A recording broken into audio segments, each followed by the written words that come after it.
अमेरिकेचे राष्ट्राध्यक्ष Donald Trump यांनी इराणसोबतच्या राजनैतिक चर्चेमध्ये महत्त्वाची प्रगती झाल्याचा दावा केलाय। इराणनं स्वतः संपर्क साधून चर्चेची तयारी दर्शवल्याचं सांगत पुढच्या 48 तासांमध्ये परिस्थिती स्पष्ट होईल असं सुद्धा ट्रम्प यांनी म्हटलंय। करार झाल्यास तो इराणच्या हिताचा ठरेल, अन्यथा गंभीर परिणामांना सामोरं जावं लागेल असा इशारा ट्रम्प यांनी दिला। हॉर्मुझ सामुद्रधुनी लवकरच खुली होण्याची आशा सुद्धा ट्रम्प यांनी व्यक्त केली आहे।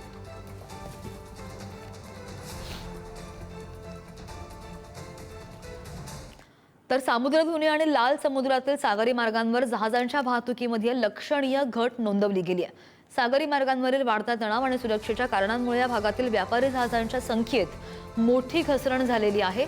लाल समुद्रातील बाब अल मंडेब सामुद्रधुनीमधून जाणाऱ्या जहाजांची संख्या 21 पर्यंत घटलेली आहे। आदल्या दिवशी या मार्गावरून 26 जहाजे गेलेली होती। 1 जून नंतरची ही एका दिवसातील सर्वात कमी वाहतूक नोंदवली गेली आहे। वाढत्या धोक्यांमुळे व्यापारी जहाजांच्या प्रवासावर सुद्धा मोठा परिणाम झाला आहे।